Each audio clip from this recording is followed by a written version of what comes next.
We are now on day 23 of the Democrat government shutdown. Senate Democrats have voted 12 separate times now to keep the government closed. Innocent Americans are suffering every day as a result. More than 500,000 civilian federal employees will miss a full paycheck tomorrow. Thousands of small business loans are going unapproved each month. This means almost $4 billion in capital is being withheld from small businesses across the country. The Democrat shutdown is also causing severe impacts at airports across the country. In one single day this week, the FAA had to issue ground stops impacting flights at Houston's George Bush Intercontinental Airport and Hobby Airport. 13,000 air traffic controllers who ensure that we all fly safely are continuing to work without pay. This is egregious and truly sad. Some of them are reportedly being forced to turn to driving for Uber and taking on other second jobs to make ends meet as the Democrats continue to shut down the government. Pilots are calling on Democrats to end this dangerous political game.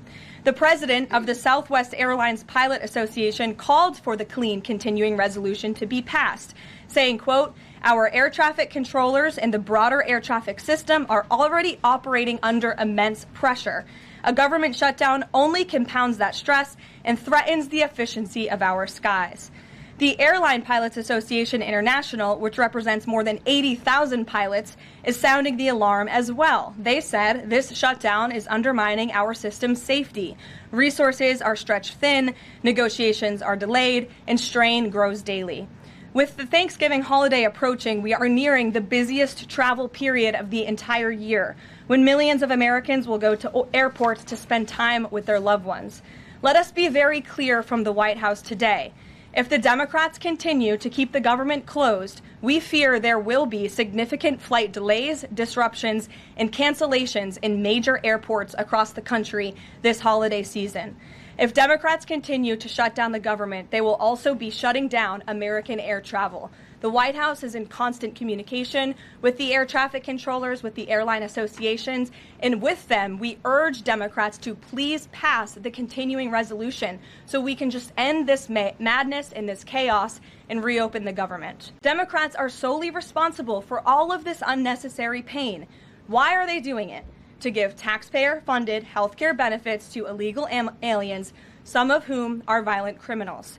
During the 4 years of Joe Biden's administration, the Democrats forced Border Patrol to admit illegal aliens into our country with no legal status and minimal screening. A significant number of these individuals are the worst of the worst criminals: rapists, pedophiles, murderers, and even members of the terrorist watch list. Despite having no legal status, paroled aliens were able to file for work authorization, receive Social Security numbers, and access other benefits like Medicaid that are meant for Americans. Since I've found many in this room to repeatedly deny the reality that Democrats gave Medicaid benefits to illegals and they continue to seek to do just that, I've brought a few verified examples for you today. These are examples of some of the illegals who received Medicaid benefits under President Biden's leadership, and this is what Democrats are wanting to do. This is why they are continuing to keep the government closed. An illegal alien from Laos was arrested for murder, robbery, and felony possession of a firearm. An illegal alien from Guatemala who was arrested for rape and burglary. An illegal alien from El Salvador who was arrested for strangulation, DUI, and burglary. An illegal alien from Mexico who was arrested for attempted murder. The Democrats' open border policies allowed these threats into our country, and then they provided them with free health care. The president and the Republicans, through the One Big Beautiful Bill, implemented a common sense reform to end this fraudulent scheme.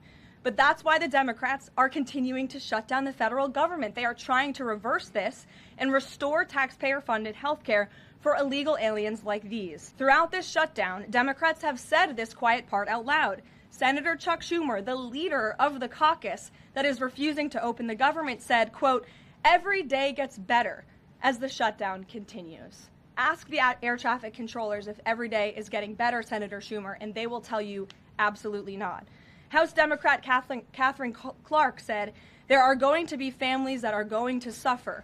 We take that responsibility seriously, but this is one of the few leverage points that we have." Here is a House Democrat who is admitting that they are using Americans who are suffering as political leverage. And Senator Bernie Sanders said, if you reopen the government, we lose our leverage. This is pure partisan games.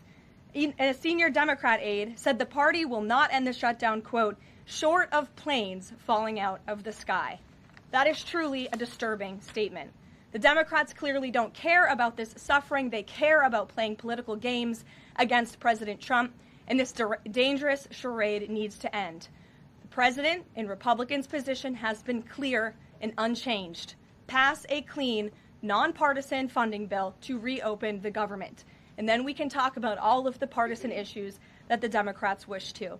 If you're watching at home, we urge you to call your Democrat senators and tell them to put our country over their party and reopen the government today. I'll just point out the irony in Democrats holding the government and the American public hostage over a healthcare system that they created. The healthcare system was called Obamacare. Why? Because Democrats and President Obama implemented. And Republicans have always said it's a broken system, yes, but they caused it, and now they want to shut down the government to fix it. We need to open the government, and then we can have these very important conversations about healthcare.